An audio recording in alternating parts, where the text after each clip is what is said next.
Good morning, happy homeowners. All right, out here in Riverside, California. Finish.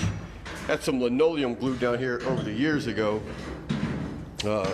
Just took that little piece up. That glue was sand off. Same thing over here in the dining room area.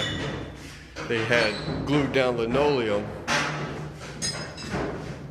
So that will be sanded off, new again. Gonna have to get some transition pieces here where it meets the new tile. Another one of these old floor heaters. We'll have to get that taken care of. This room used to be the garage, so nothing here. We're gonna have to get a nosing to add in.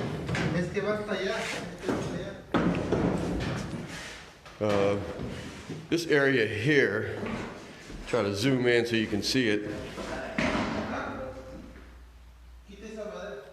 It's where the previous owners or renters used to have an office desk right here, and they had their chair which rolled back and forth, and over the years just destroyed the wood. We're gonna have to take that out and replace it.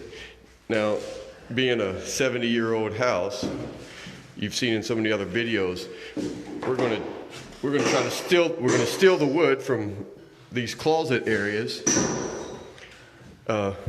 and put the new wood in here where people won't see it, so we can do the repairs. So stay tuned. Another transformation. You got any questions, leave them in the comment section. We answer all questions. Gotta get busy.